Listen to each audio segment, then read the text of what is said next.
He thought she was a nobody.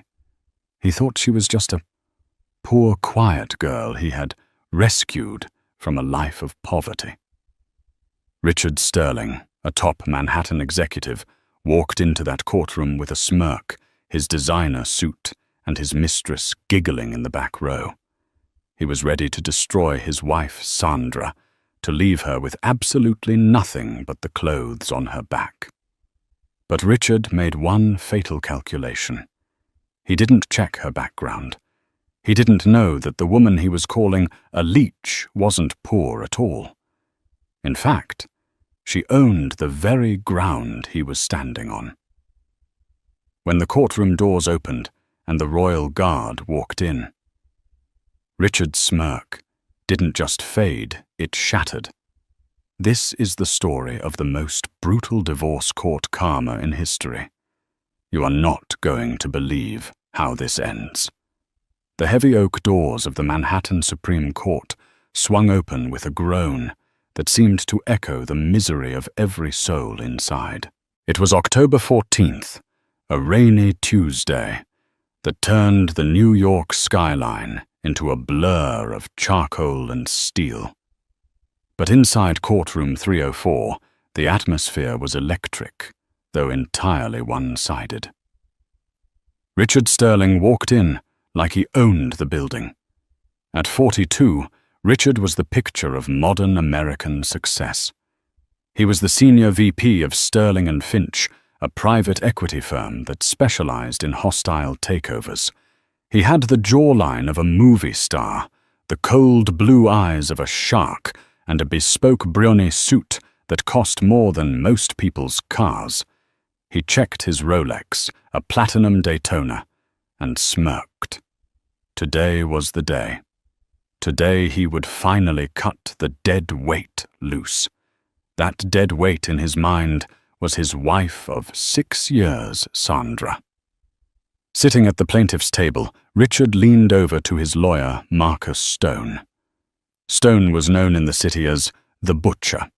He didn't just win divorces, he annihilated the opposition. "Is she here yet?" Richard whispered, tapping his fountain pen against the mahogany table. "She's outside," Stone replied, his voice a gravelly purr. "She's trying to get her public defender to understand the paperwork. It's pathetic, really. Richard, this is going to be a slaughter. We have the hiding of assets perfectly structured. She'll be lucky if she walks away with a bus ticket." Richard chuckled darkly. "Good. She brought nothing into this marriage, and she's taking nothing out. I want her back in that studio apartment in Queens where I found her. She's boring, Marcus. She's plain. She has zero ambition. I need a woman who matches my stature." He glanced toward the back of the courtroom. There, sitting in the second row, pretending to look solemn, but failing miserably, was Jessica Vane. Jessica was 24, a struggling lifestyle influencer, with blonde extensions lips that had seen the best surgeons in Miami, and a hunger for Richard's credit card that was insatiable. She caught Richard's eye and gave a tiny, flirty wave, blowing a discreet kiss. She was wearing a tight black dress that was entirely inappropriate for court, but Richard loved it. She was the trophy he felt he deserved.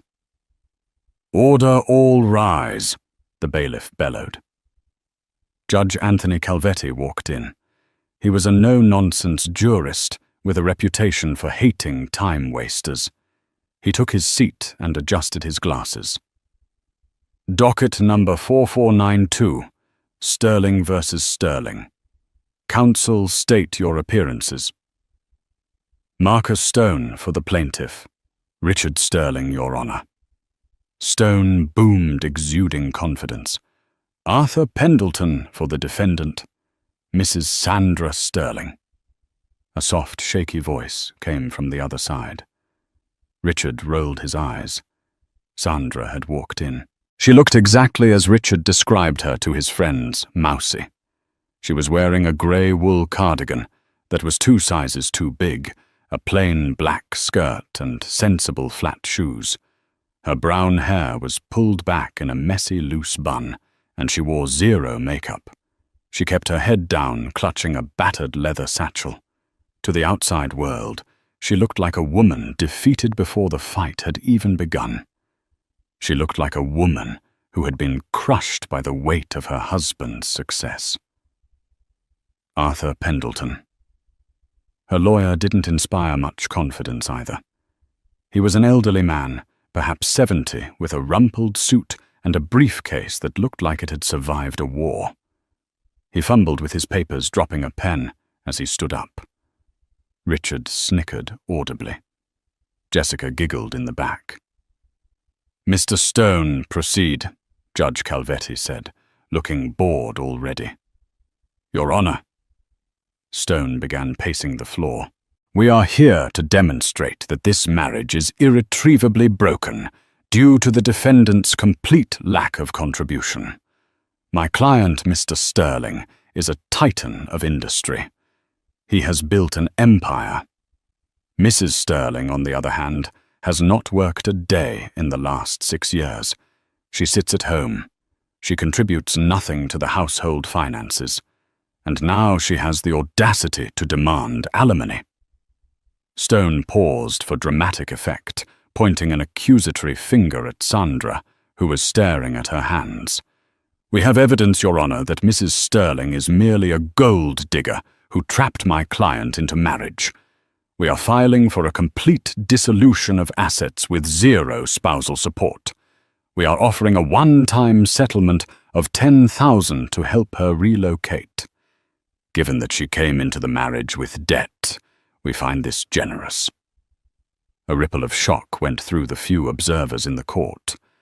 Richard Sterling was worth an estimated $50 million. Offering his wife $10,000 was a slap in the face so hard it left a mark. Sandra didn't flinch. She didn't cry. She just adjusted her glasses. "Mr. Pendleton," the judge asked, "does your client wish to respond to this offer?" The old lawyer. Arthur stood up slowly. His hands were shaking slightly, but his voice was oddly calm. "Your Honor, my client rejects the offer.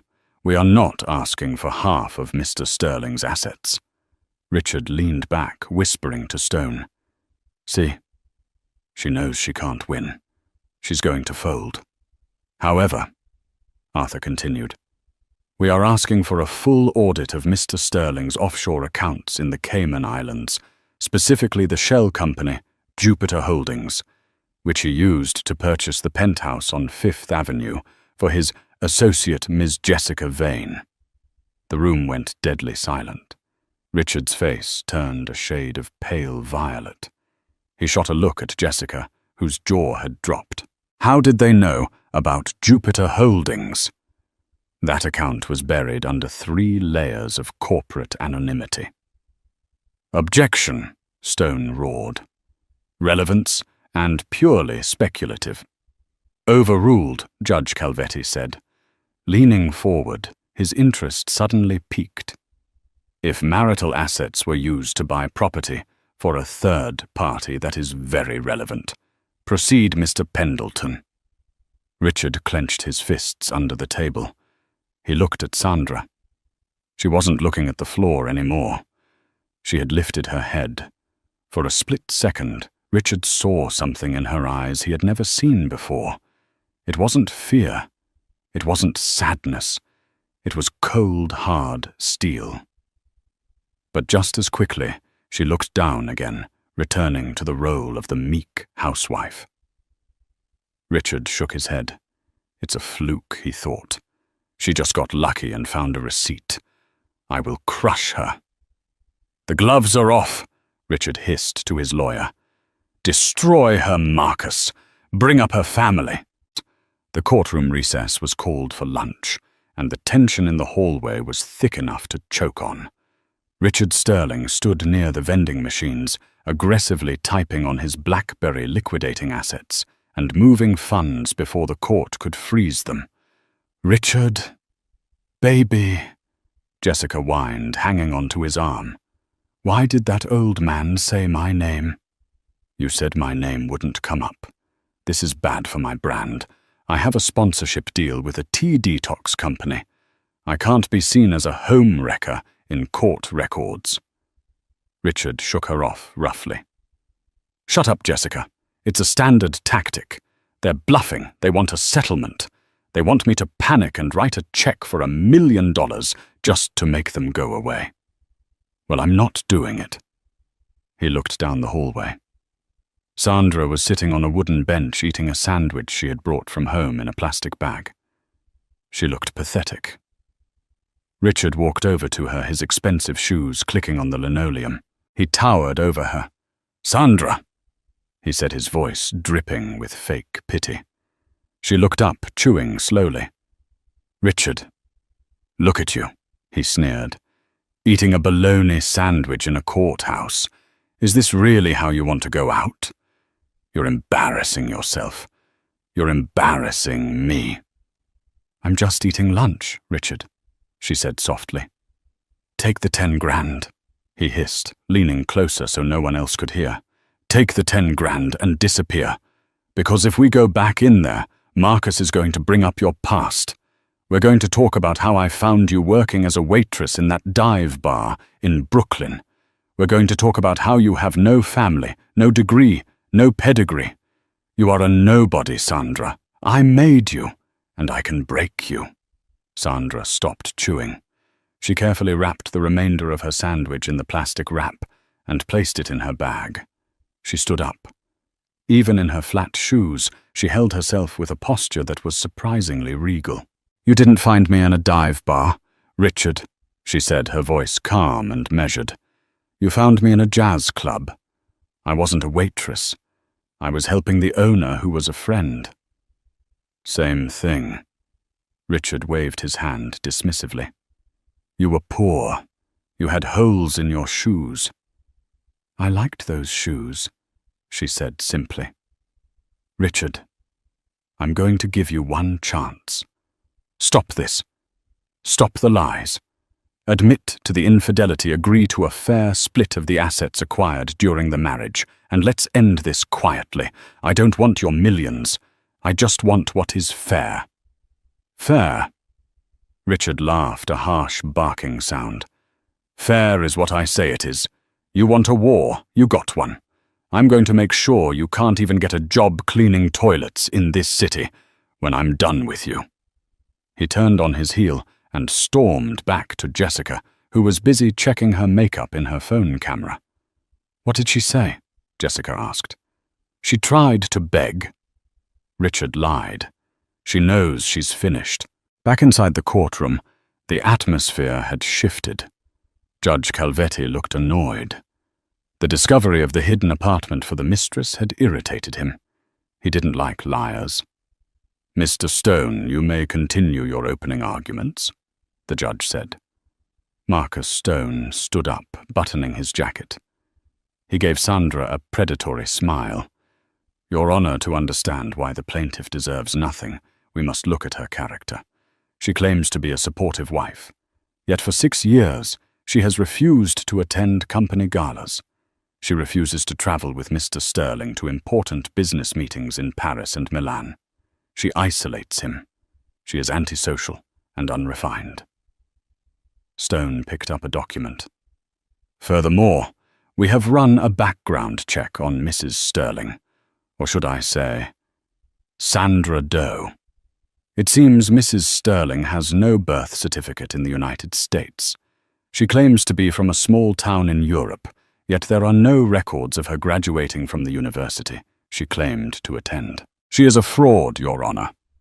A drifter who latched onto a wealthy American man."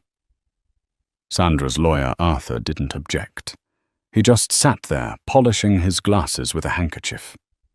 "She is a woman of no history," Stone continued, his voice rising. "A woman of no standing. She brings nothing to the table but deceit. My client, a man of high society, was duped.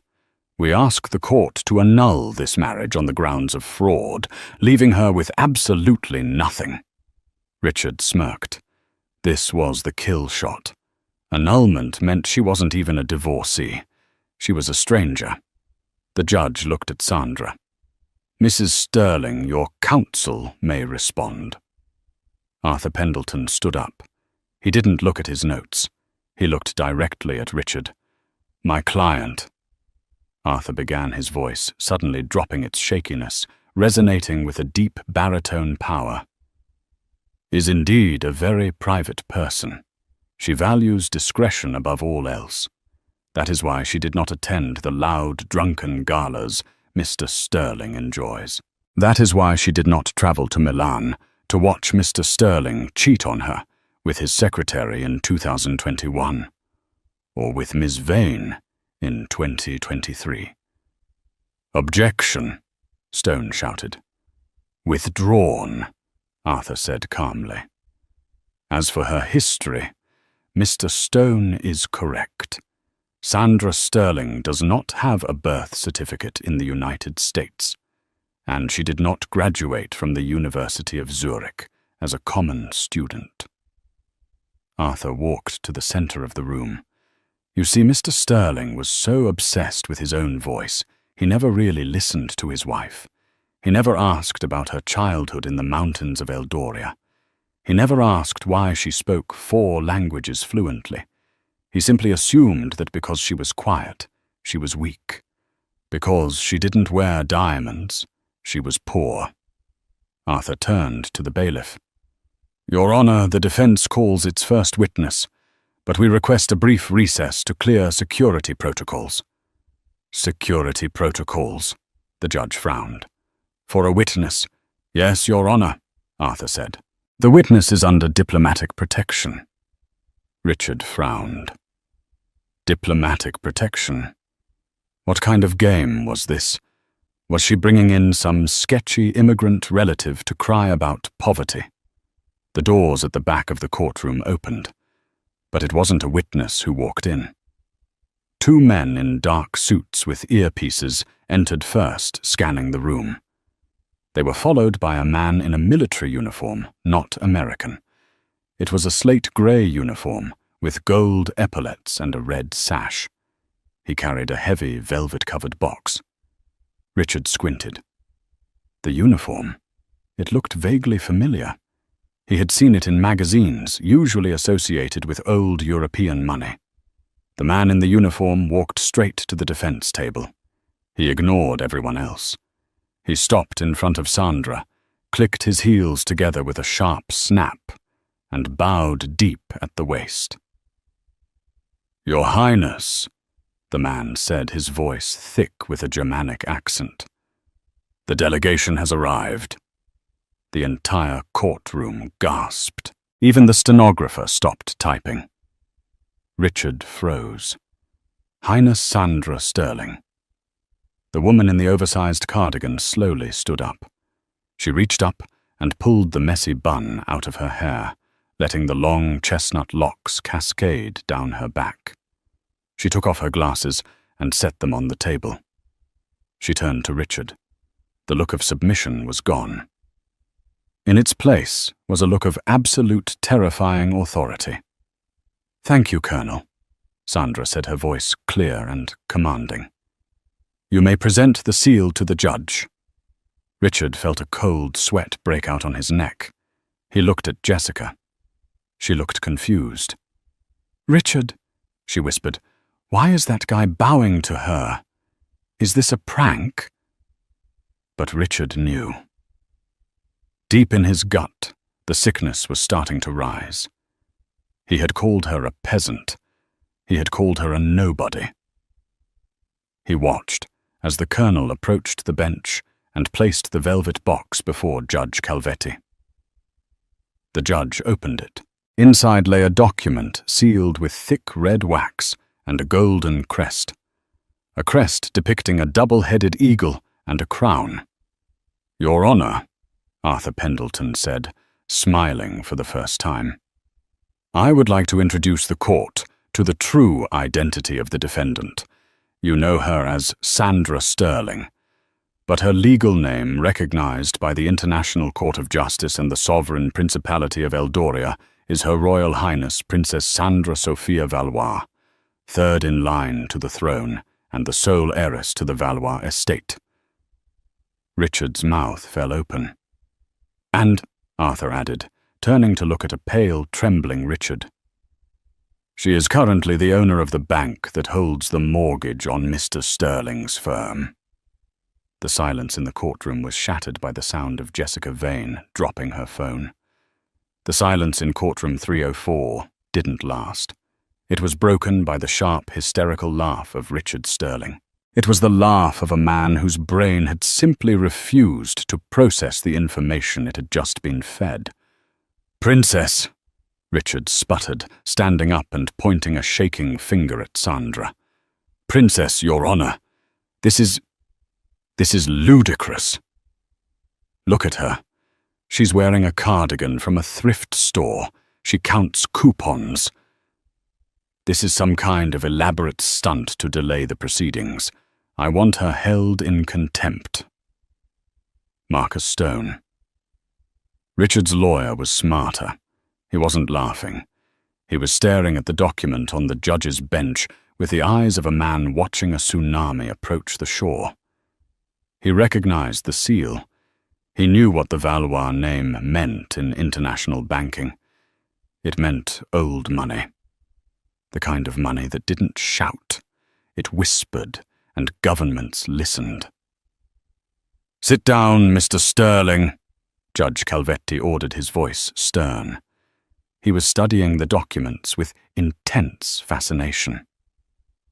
"Mr. Stone, I have reviewed the credentials provided by the Colonel here. They appear legitimate. The Department of State has validated the seal."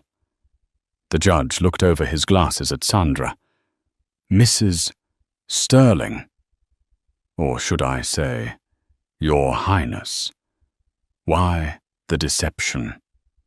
Why enter a marriage under a false pretense of poverty?" Sandra remained standing. She didn't look at the judge. She looked at Richard.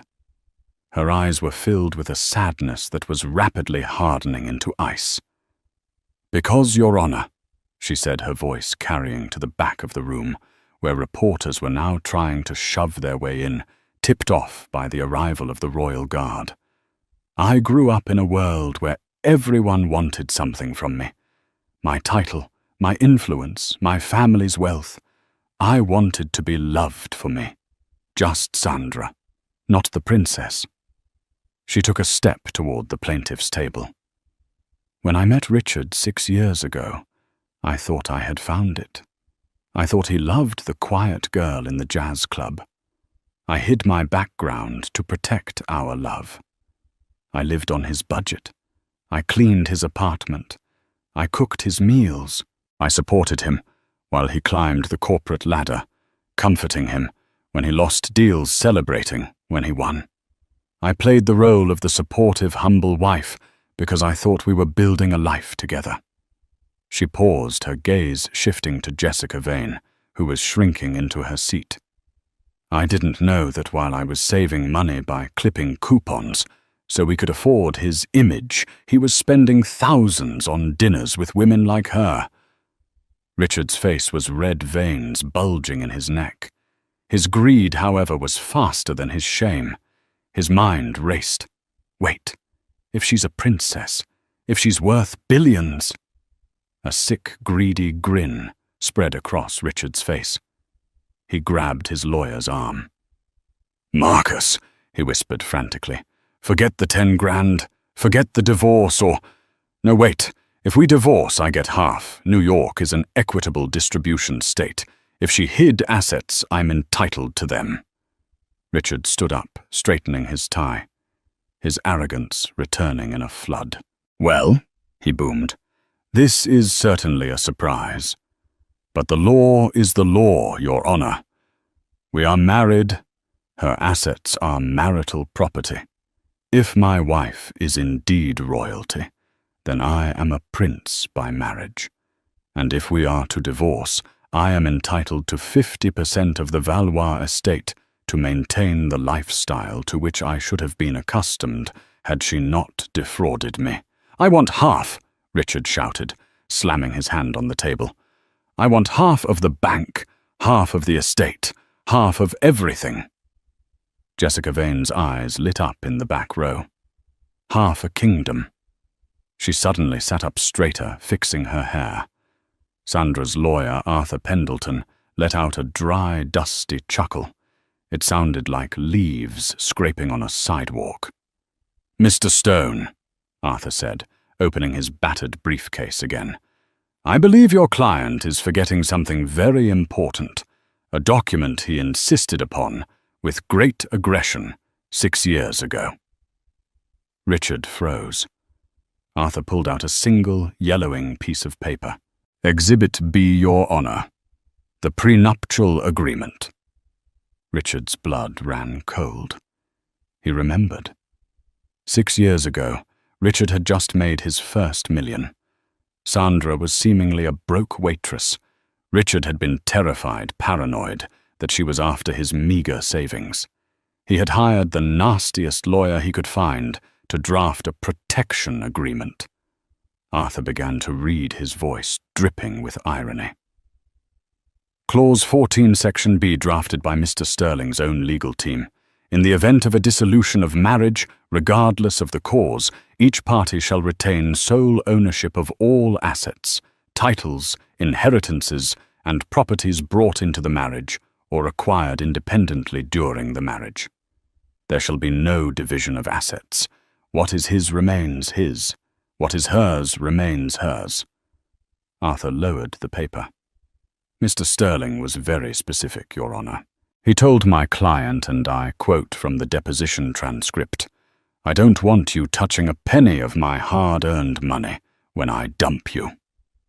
The courtroom erupted in murmurs. "He locked himself out," Arthur said, smiling. "This prenuptial agreement is ironclad. Mr. Sterling insisted on it to protect his millions. In doing so, he protected Her Highness's billions." "No," Richard gasped. "No. That was for my protection. It wasn't meant for... I didn't know. Ignorance of your wife's net worth is not a legal defense for voiding a contract you forced her to sign," Judge Calvetti said, fighting back a smile. "The prenuptial agreement stands. Mr. Sterling, you get nothing from the Valois estate. Not a dime." Richard slumped into his chair, looking like he had been punched in the gut. But Sandra wasn't done. "Actually, Your Honor," Sandra said, stepping forward, "we are not done with the financials.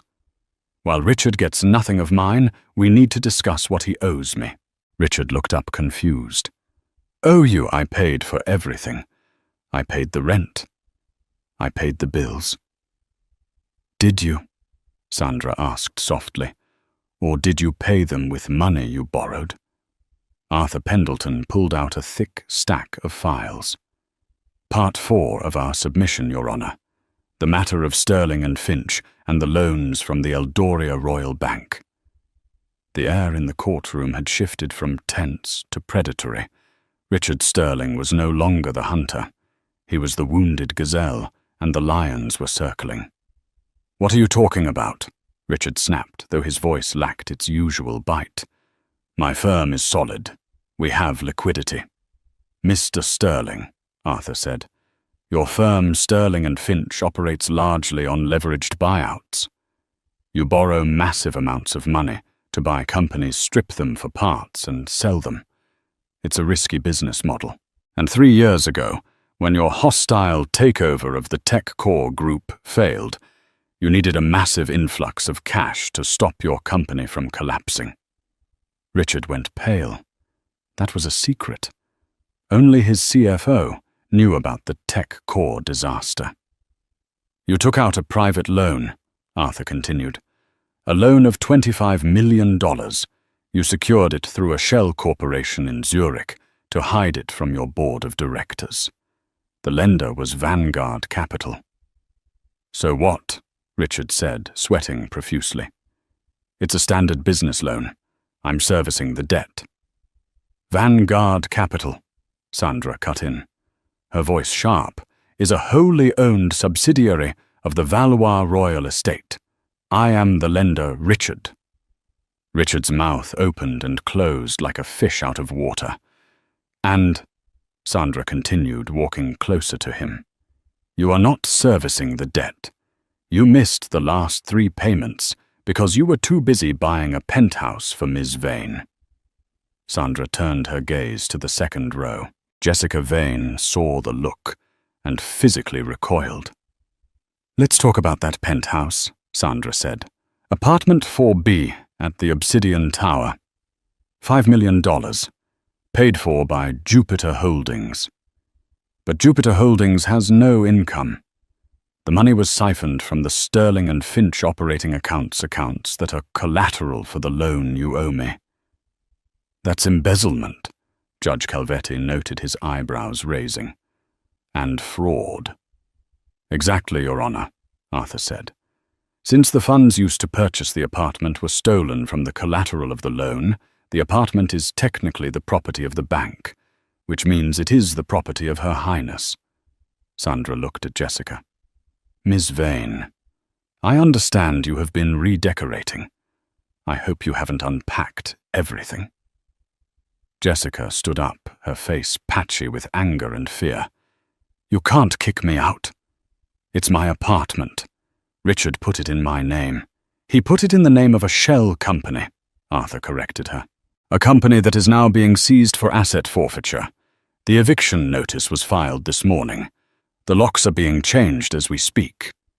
"Richard," Jessica screamed, turning on him. "Do something." "My clothes are in there, my jewelry." Richard was hyperventilating. "Sandra, please," he stammered. "Let's be reasonable. We can work this out. I didn't know. If I had known who you were—" "If you had known," Sandra interrupted, "you would have loved me for my money, which is even worse than hating me for being poor." She turned back to the judge. "Your Honor, Richard Sterling is in breach of contract on a $25 million loan. Under the terms of the agreement, which, ironically, he signed without reading the fine print because he was too busy rushing to a business dinner with Miss Vane, the lender has the right to immediate repayment in full upon any evidence of embezzlement." Sandra placed a hand on the table. "I am calling the loan, Richard. I want the $25 million. Today." "I don't have it," Richard shrieked.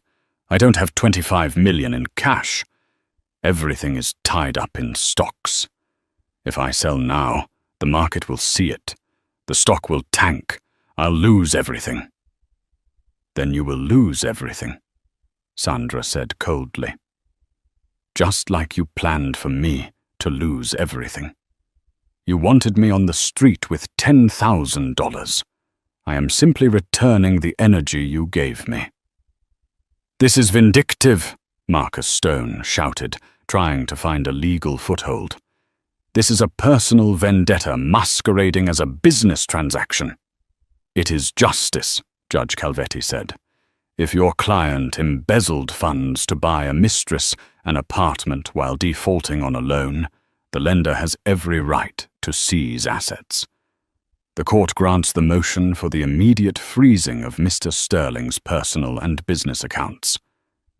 The bang of the gavel sounded like a gunshot. "Assets frozen," the judge declared. "Mr. Sterling, I suggest you find a way to pay your wife, or you will be facing criminal charges for the embezzlement." Richard slumped forward, putting his head in his hands. His tailored suit suddenly looked like a costume. He was ruined. But the nightmare wasn't over. From the back of the courtroom, the heavy doors opened again. This time it wasn't royalty. It was the press. They had swarmed past security. Flashes went off blinding in the dim courtroom, and amidst the chaos, Jessica Vane made her move. She realized the ship was sinking, and she wasn't going to drown with the captain. She scrambled over the bench, rushing toward the aisle to escape the cameras. But as she passed Richard, she paused. "You loser!" she screamed at him, her voice shrill enough to break glass. "You said you were rich. You said you were the king of New York. You're just a broke fraud." "Jessica, wait!" Richard reached out for her. She slapped his hand away. "Don't touch me. I'm done. I'm going to the press. I'm going to tell them you tricked me too. I'm a victim." She turned to run, but she tripped on the hem of her tight dress, sprawling onto the courtroom floor right in front of Sandra's sensible flat shoes. Sandra looked down at the woman who had tormented her with text messages and photos for the last year. She didn't sneer. She didn't laugh. She simply stepped around her like one steps around a puddle of dirty water. "Your Honor," Sandra said, her voice cutting through the noise, "I have one more request regarding the custody. Not of children, as we have none, but of the dog." Richard's head snapped up. "Buster."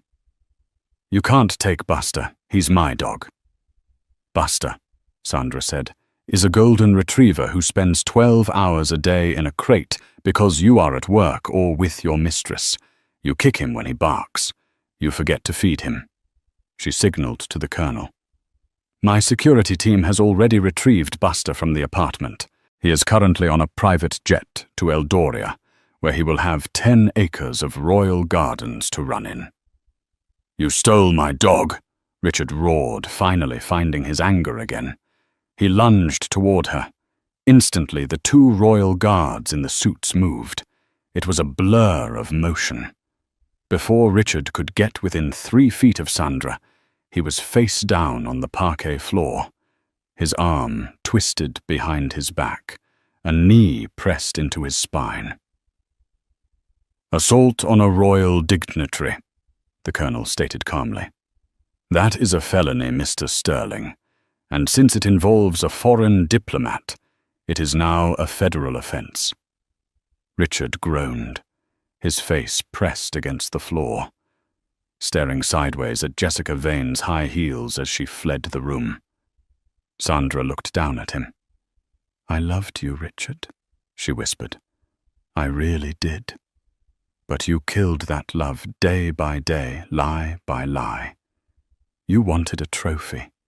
You lost the only real prize you ever had." She turned to her lawyer.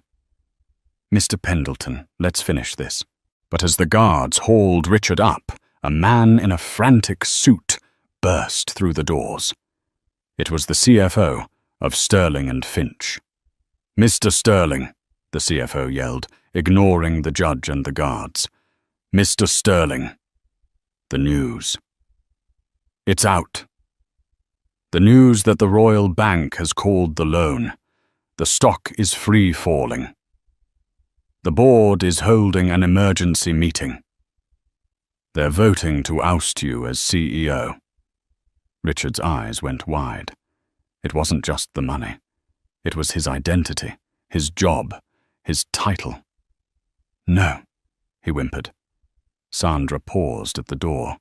She looked back. "Oh," she said. "I forgot to mention. I bought the majority shares of Sterling and Finch this morning. I'm the new chairman of the board. And Richard, you're fired." The transition from the plush temperature-controlled environment of the courtroom to the chaos of the sidewalk outside the Manhattan Supreme Court was jarring. Richard Sterling did not walk out. He was marched out. The federal agents who had taken custody of him weren't the polite corporate security types he was used to bullying at his office building. These were agents from the Southern District of New York, SDNY, the most aggressive prosecutor's office in the country, known for eating Wall Street wolves for breakfast. "Hands on your head. Watch your head," an agent barked as they shoved Richard toward a waiting unmarked SUV. The flashing lights of the press cameras were blinding. It was a media circus. The story had leaked instantly. "Billionaire princess takes down Wall Street cheat." It was the kind of headline that sold newspapers, and the paparazzi were in a frenzy. Richard," a reporter from the New York Post screamed, thrusting a microphone at the window as the car door slammed. "Is it true you stole money to buy a mistress a condo? How does it feel to be fired by your own wife?" Richard didn't answer. He couldn't. He was hyperventilating in the back of the car, his wrists handcuffed so tightly the metal bit into his skin. He looked down at his platinum Rolex Daytona. "I'll take that," the agent sitting next to him said, holding out a hand. "What? No," Richard stammered. "This is personal property. The prenup. The prenup covers civil assets in a divorce," the agent said, his voice devoid of sympathy. "This is a federal seizure for a criminal investigation into wire fraud and embezzlement. Proceeds of crime. Hand it over." Richard watched, trembling, as the agent unclasped the watch, the symbol of his status, the first big purchase he'd made when he became a VP, and dropped it into a plastic evidence bag. It landed with a hollow thud. The ride to the Metropolitan Correctional Center, MCC, in Lower Manhattan was silent. This wasn't the country club prison he had joked about with his finance buddies. This was where they held terrorists and drug lords. The Guantanamo of New York. As Richard was processed, stripped of his Brioni suit and forced into a stiff, bright orange jumpsuit that smelled faintly of mildew and industrial detergent, the reality of his situation began to sink in. He wasn't Richard Sterling, the master of the universe, anymore. He was inmate number 74922. Back in the city, the dismantling of his life was happening at lightning speed. Sandra stood in the penthouse of the Obsidian Tower, the apartment Richard had bought for Jessica. It was a gaudy display of new money, white leather sofas, gold leaf mirrors, and aggressive modern art. "Your Highness," the colonel said, walking in with a tablet. "We have secured the premises. Ms. Vane has fled, but she left most of her belongings." "Burn the furniture," Sandra said, her voice calm. "Donate the clothes to a women's shelter, but remove the labels first. I don't want anyone knowing where they came from." "And the bank accounts?" the colonel asked. "Frozen," Sandra confirmed. She walked to the window, looking out over the city that Richard thought he owned. He thought he was playing chess colonel, but he didn't realize he was playing on a board I bought 10 years ago. Meanwhile, Jessica Vane was discovering that loyalty in the world of influencers is thinner than smartphone glass. She was sitting in a Starbucks 3 blocks away, furiously trying to delete photos from her Instagram. Every photo of her and Richard on a yacht. Every photo of the diamond necklace he bought her with stolen funds. Every smug caption about manifesting abundance. But the internet is forever. Her comments section was already a war zone. Thousands of comments poured in. "Home wrecker. You stole from a princess. Hashtag Team Sandra. Give the money back." Jessica's phone buzzed. It was her agent, Mike. "Mike!" she cried, relief flooding her voice. "Thank God. You have to help me spin this. We can say I was a victim, too. We can say he lied to me about being separated. We can do an exclusive interview with Oprah." "Jessica," Mike said, his voice cold, "the agency is dropping you. Effective immediately." "What?" Jessica shrieked, causing patrons in the coffee shop to turn and stare. "You can't drop me. I have a contract, the tea detox deal." "The tea company just called," Mike said. "They're suing you for breach of morality clause. And Jessica, I'd get a lawyer if I were you. The feds just called my office looking for you. They want to know about the jewelry Richard gave you. If you accepted gifts knowing they were bought with stolen money, that's receipt of stolen goods. That's jail time." The line went dead. Jessica stared at the phone. Her hands started to shake. She looked out the window and saw a police cruiser slowly rolling down the street. Panic, cold and sharp, seized her chest. She wasn't thinking about Richard anymore. She was thinking about survival. She opened her contacts and scrolled until she found a number she had saved from a business card Richard had once foolishly left on the table. Marcus Stone, attorney at law. She dialed. "Mr. Stone," she whispered when he answered. "It's Jessica. I have information on Richard. I have emails. I have texts where he talks about the offshore accounts. I'll give you everything. Just keep me out of jail." On the other end of the line, Marcus Stone, who had just been fired by Richard because Richard's checks had bounced, smiled a predatory smile. "Keep talking, Ms. Vane," Stone said. "I'm listening." 3 months later. The courtroom was the same, but the dynamic had completely inverted. This was not a divorce hearing in family court. This was the Federal District Court, presided over by Judge Sylvia Thorne, a woman known in the legal circuit as the Hammer. Richard sat at the defense table. He had lost 20 pounds. His hair, usually dyed and styled, was greying at the roots and thinning. The orange jumpsuit hung off his frame. There was no high-powered legal team around him. Marcus Stone had recused himself due to non-payment of retainers, and Richard was now represented by a public defender, a tired-looking man named Gary, who was juggling 40 other cases. The gallery was packed, but Richard didn't look at the crowd. He kept his eyes on the table. He couldn't bear to look at the front row. In the front row sat Sandra. She looked breathtaking. She wasn't wearing the grey cardigan anymore. She was wearing a deep navy bespoke suit pearls that were likely worth more than Richard's entire former company, and she held herself with the poise of a queen. Beside her sat Buster the golden retriever, wearing a service dog vest, looking healthier and happier than he had in years. "Mr. Sterling," Judge Thorne said, looking down from the bench, "you have pleaded guilty to 3 counts of wire fraud, 1 count of embezzlement, and 1 count of tax evasion. The evidence against you is overwhelming." I was under pressure," Richard rasped into the microphone. "I intended to pay it back. It was just a liquidity crunch."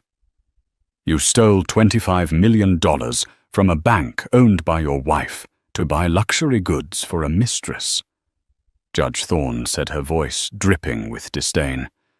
"That is not a liquidity crunch. That is greed." "Your Honor," the prosecutor stood up. "The government would like to call 1 witness for the sentencing phase, to speak to the defendant's character and intent." "Proceed," the judge said. "The government calls Ms. Jessica Vane." Richard's head snapped up. "Jessica." The side door opened. Jessica walked in. She wasn't wearing her usual flashy clothes. She wore a modest beige dress and flats. She didn't look at Richard. She walked straight to the witness stand. "Ms. Vane," the prosecutor asked, "can you tell the court what Mr. Sterling told you regarding the funds used to purchase the apartment?" Jessica took a deep breath. She had cut a deal.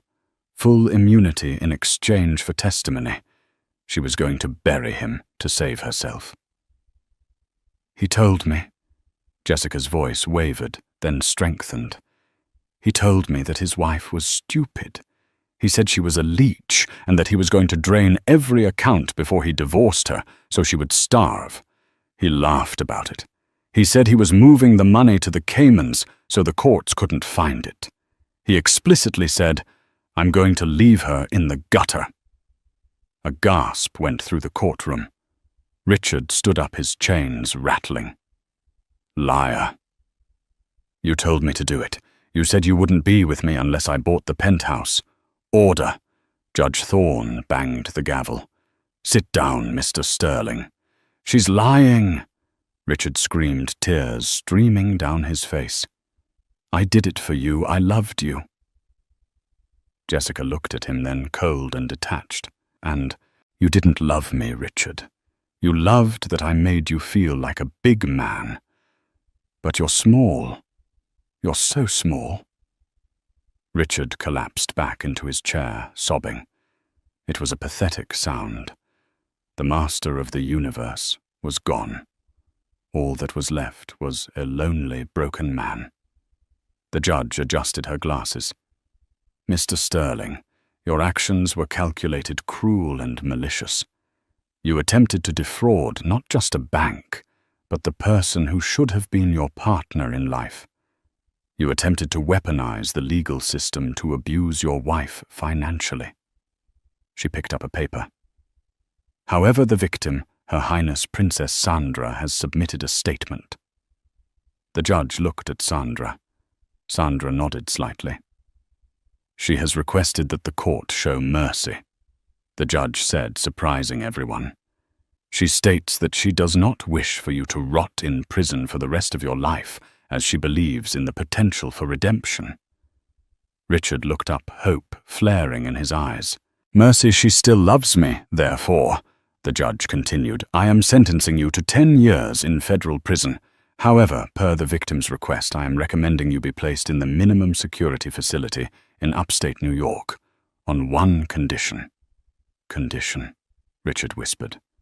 "The facility runs a mandatory vocational program," the judge said, a small smile playing on her lips.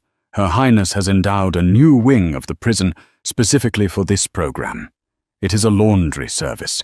You will spend your 10 years washing, drying, and folding the uniforms of other inmates.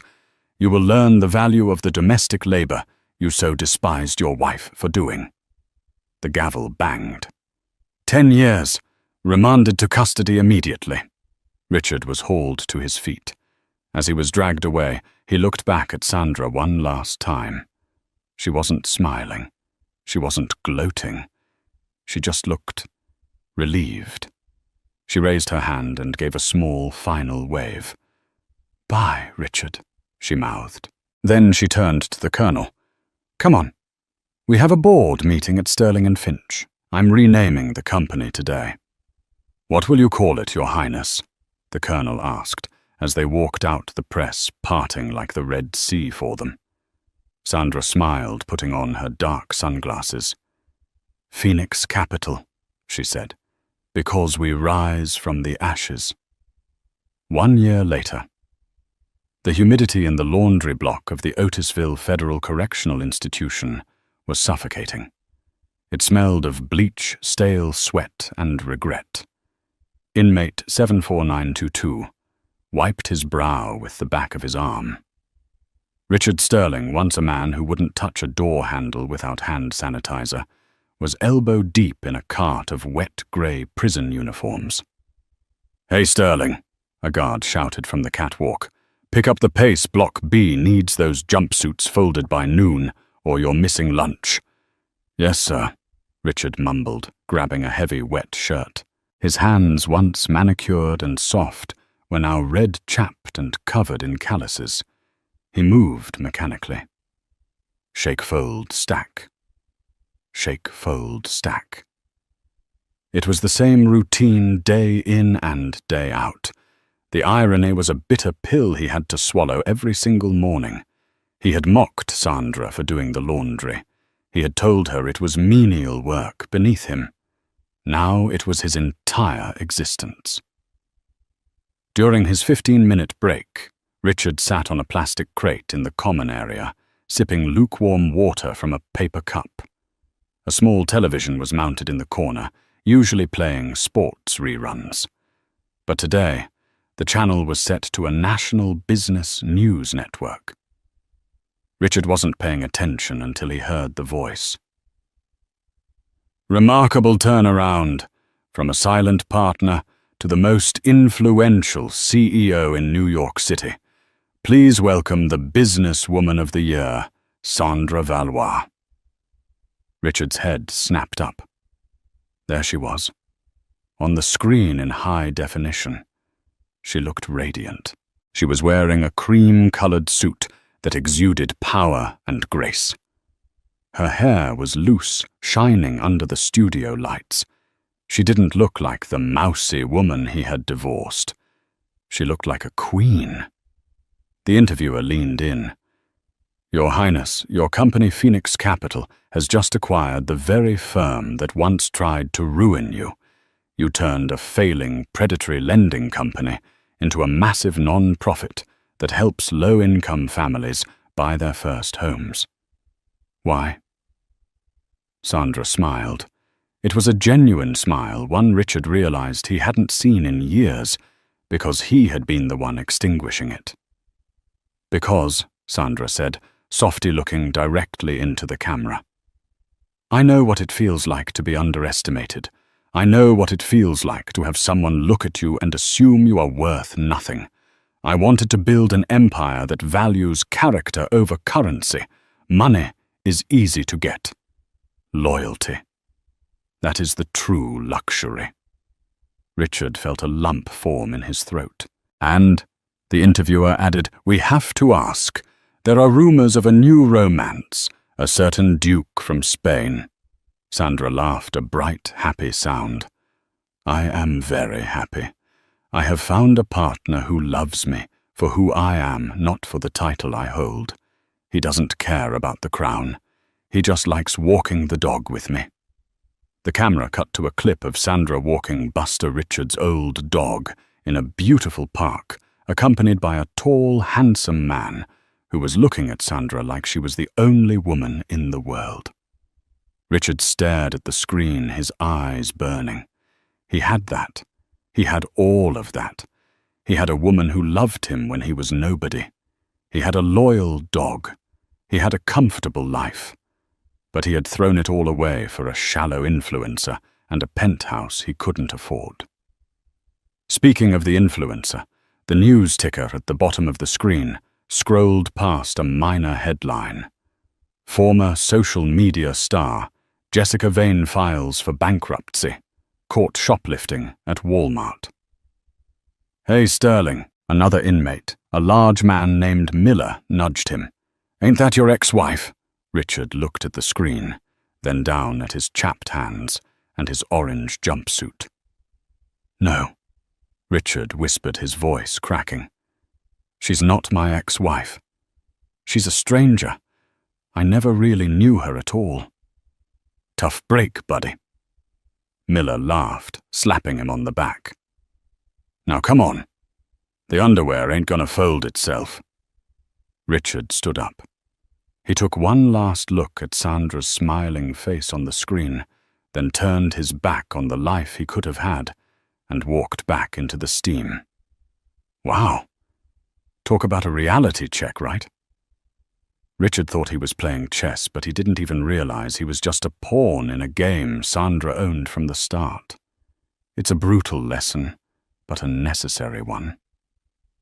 When you marry for money, you'll pay for it every single day. And when you underestimate the quiet ones, you usually end up making the loudest mistakes. I want to know what you would have done if you were Sandra. Would you have shown Richard mercy and sent him to the laundry room? Or would you have let him rot in maximum security? Let me know your verdict in the comments below. I read every single one. If you enjoyed this story of karma and justice, please smash that like button. It really helps the channel grow so I can bring you more stories like this. And if you haven't already, hit subscribe and ring the notification bell so you never miss the next drama. Thanks for watching. Stay loyal and I'll see you in the next video. The next video. The next video. The next video. The next video. The next video. The next video. And there's people having lectures. Flower arranging. My mum used to pick flowers every day from the garden, cut flowers, put them in fuck me. Oh, sorry, Jack, can't afford your tennis racket. We've got to spend all the money on a ramp and a motorised wheelchair for this money-grabbing little fucking... Why do you need a motorised one? No arms. That's fair enough. That is fair enough. I can tell some of you feel a bit uncomfortable laughing at little Timmy, who's a little 6-year-old lad. He's got a funny little voice because his chest is all fucked. Got no arms, no legs, just like stumps, right? But let me tell you something about Timmy to make you feel better about yourselves. He's a fucking racist. Yes. Horrible little shit, he is.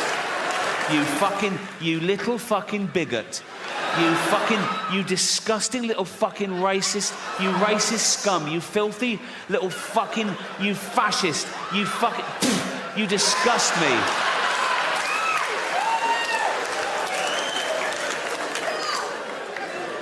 Homophobic? Yeah. He's like, they're not like us. Nothing's like you disgusting little fucking, you prejudiced little piece of, you ball of hate, you disgusting little fucking racist homophobe. I wish we'd had a scan. You absolute,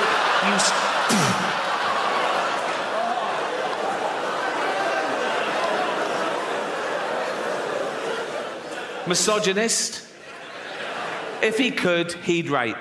There's your little Timmy.